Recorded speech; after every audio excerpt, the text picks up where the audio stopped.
প্রীতি S K গায়ন ma'am, প্রীতি S K গায়ন ma'am. Ma'am, আপনি আসবেন এবং আজকে টপিকের উপর আলোচনা করবেন। ওয়েলকাম প্রীতি এস কে গায়ন ম্যাম।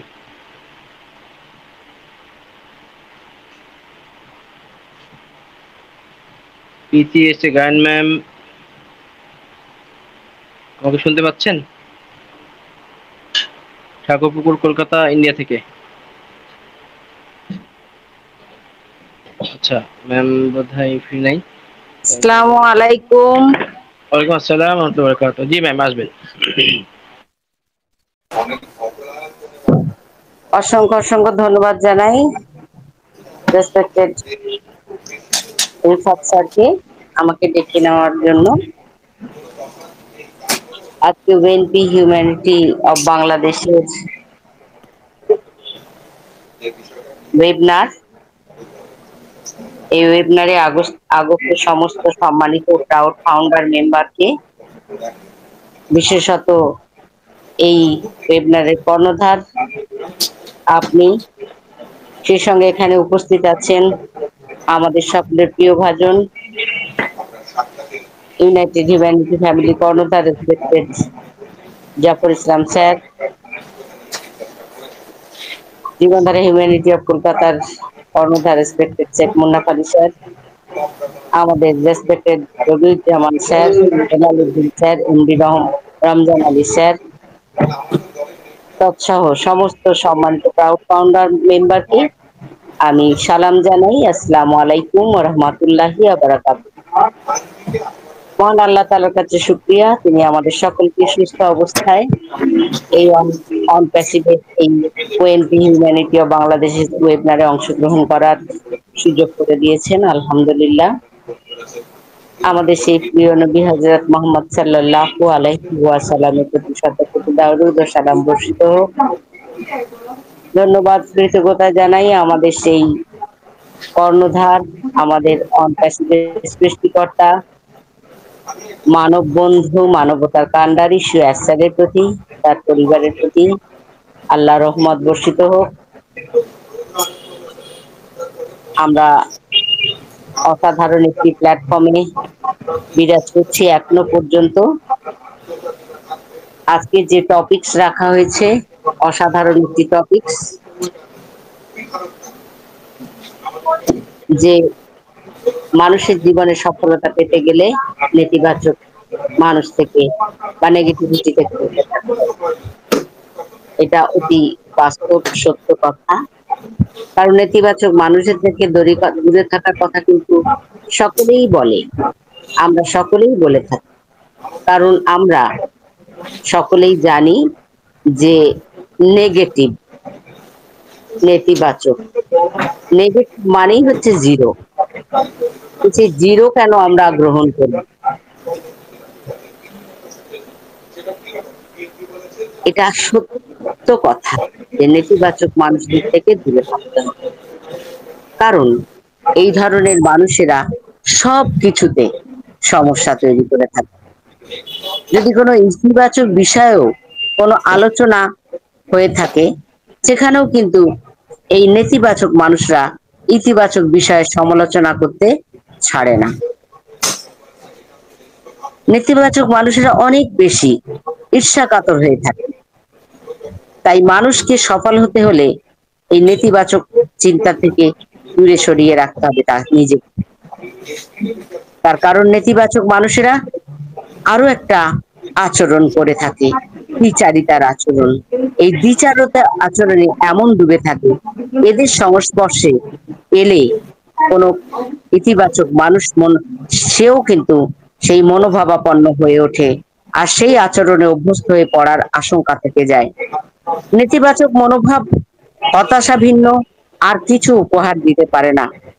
আমাদের স্যারও কিন্তু সবসময় বলে থাকেন যে নেতিবাচক মানুষদের থেকে দূরে থাকুন। তার কারণ হচ্ছে যে আজকে অনপ্যাসিভের যে পরিস্থিতি, 2018 সাল থেকে আজকে 2025 সাল, আমরা যতই আমরা ফাউন্ডার মেম্বার বলে গর্ব করি না কেন, আমাদের মধ্যে অনেকেই আমরা কিন্তু সামনে একরকম কথা বলছি, পেছনে কিন্তু আমরা নেতিবাচক কথা বলছি। আসলে নেতিবাচক কথা এই জন্যই আমরা বলে ফেলছি যে আমরা আমাদের মনটাকে স্থির করতে পারছি না, আমরা ধৈর্য হারিয়ে ফেলছি।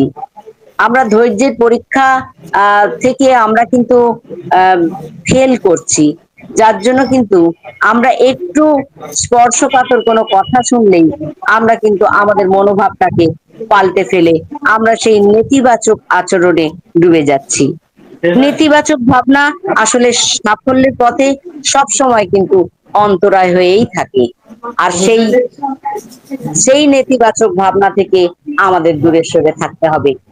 আমি আজকে একজন শিক্ষিকা হিসেবে বলতে পারি যে কোনো আমরা এরকমই প্রশিক্ষণ প্রাপ্ত হয়েছিলাম যে প্রশিক্ষণ চলাকালীন এরকমই বলা হতো যে কোনো শিশু, কোনো স্টুডেন্ট যদি তাকে আমি বুঝতে পারছি যে সে তার অক্ষমতা প্রকাশ করছে, সেই জায়গায় তাকে আমাকে এনকারেজ করতে হবে, উৎসাহিত করতে হবে, তাকে বলতে হবে যে তুমি এটা যেটা করেছো ঠিক আছে, কিন্তু তার থেকেও আর একটু ভালো করলে আরো ভালো হতো। আমি আশা করছি তুমি এরপরে কিন্তু আরো ভালো করতে পারবে। তুমি কিন্তু সেই রকম একজন ছেলে বা মেয়ে, তুমি সেই রকম একজন স্টুডেন্ট।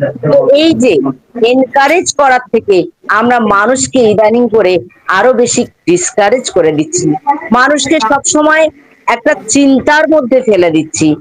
আমাদের এমন কথার জালে মানুষকে জড়িয়ে ফেলছি যে কথাগুলো অর্থহীন কথা, অনেক বেশি ফুলিয়ে ফাঁপিয়ে বলে তাকে এমন জায়গায় নিয়ে চলে যাচ্ছি। আজকে মানুষ কিন্তু এই কথার জন্য মানুষ কখনো ডুবে যাচ্ছে, আবার এই কথার জন্য মানুষ আবার তার আপলিফমেন্ট হচ্ছে। তো সেই জায়গায় আমাদের সব সময় কিন্তু পজিটিভ মনোভাব নিয়ে চলা দরকার, কারণ পজিটিভ মনোভাব নিয়ে যদি আমরা চলতে পারি তাহলেই কিন্তু আমরা সমস্ত কাজে সফল হতে পারবো। কোনো নেগেটিভিটি মনে থাকলে আমরা কোনো কাজে, সে সাংসারিক কাজ বলুন আর সে সামাজিক কাজ বলুন বা রাষ্ট্রীয় কাজ বলুন, যেখানেই বলুন, আমরা কিন্তু সেই সফলতার স্বাদ পেতে পারি না। তাহলে কিন্তু কোনোদিনই আমরা সেখানে পৌঁছাতে পারবো না। আজকে যদি আমরা অনপ্যাসিভের প্ল্যাটফর্মকে ধরি, এই অনপ্যাসিভের প্ল্যাটফর্মে এখনো পর্যন্ত যা কিছু আছে সব পজিটিভ ভাবনার মধ্যে আছে। কাইন্ডলি যারা আনমিউট হয়ে আছেন একটু মিউট করে নেবেন, আমি অনেক কথা শুনতে পাচ্ছি, আমার কথা বলতে অসুবিধা হচ্ছে।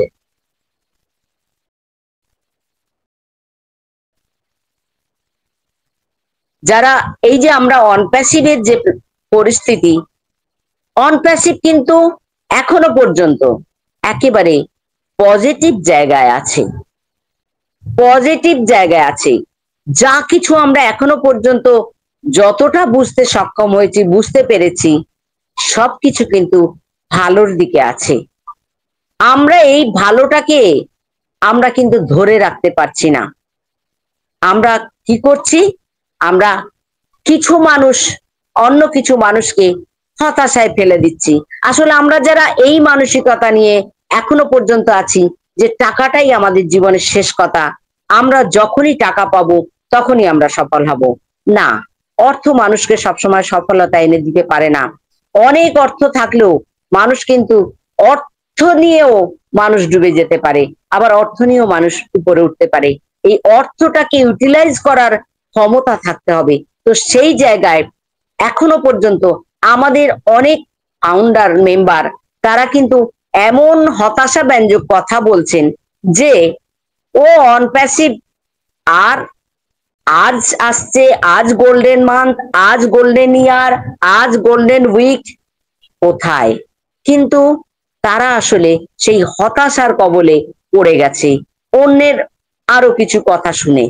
তো সেই জায়গায় যখনই মানুষ দুর্বল হয়, তখনই যখন সে নেগেটিভিটির মধ্যে পড়ে যায়, তখন সে আর কিছু খুঁজে পায় না, খেই হারিয়ে ফেলে, আমি কি করব, কোথায় যাব, আর তার সেই ব্রেনটা, তার মস্তিষ্কটা কাজ করতে পারে না, কারণ সে ওই নেগেটিভিটির মধ্যে এমন ভাবে ডুবে যায়, তার আর অন্য চিন্তা ভাবনা সেই জায়গায় স্থান নিতে পারে না। তো সেই জায়গায় বলবো যে নেগেটিভিটি সব সময় কোনো ভালো কাজের অন্তরায় হয়ে থাকতে চায়। আসলে আমাদের সেই জন্য এই সমস্ত মানুষদের থেকে দূরে থাকতে হবে। আমাদের বন্ধু নির্বাচন করতে হবে এই রকম, যারা সবসময় পজিটিভ দৃষ্টিতে মানুষকে দেখতে পায়, পজিটিভ ভাবনা ভাবতে পারে, পজিটিভ কাজ করতে পারে, এই রকম মানুষদেরকে আমাদের খুঁজে নিতে হবে। তা না হলে কিন্তু আমাদের কিন্তু ক্ষতি ছাড়া লাভ কিছু হবে না। তো আজকে আমাদের এই জায়গাটার খুব প্রয়োজন আছে। আর আজকের দিনে এই টপিকসটা রাখার জন্য আমি রেসপেক্টেড রুহুল কুদ্দুস রিফাত স্যারকে অসংখ্য ধন্যবাদ জানাবো।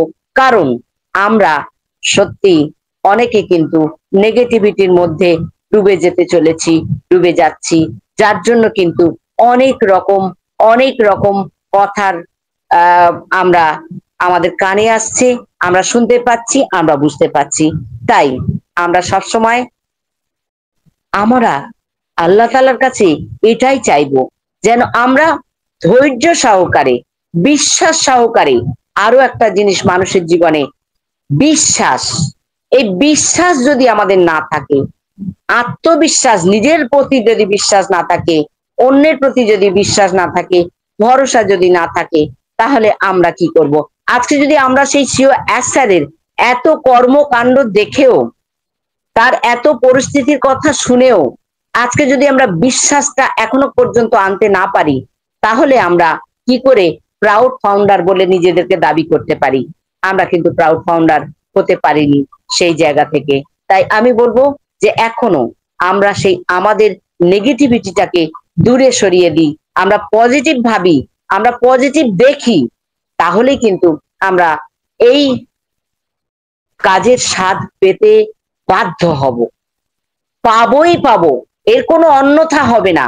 অর্থাৎ আমরা সফল হবই হব, এর কোনো অন্যথা হবে না। আর সেই সফলতার দিকে কিন্তু আমরা এগিয়ে আছি, এর কোনো অন্যথা হবে না, হবে না। সেই জায়গা থেকে আবারও সকলের কাছে উদাত্ত আহ্বান জানাই যে আমরা নেগেটিভিটি মানুষদের থেকে দূরে সরে থাকবো না, সেই নেগেটিভিটি মানুষদের কাছ থেকে তাদের নেগেটিভিটি কথাগুলোকে এমন ভাবে আমাদের পজিটিভিটি দিয়ে তাদেরকে জয় করে নিতে হবে, যাতে তারা সেই রাস্তা থেকে ফিরে আসতে পারে।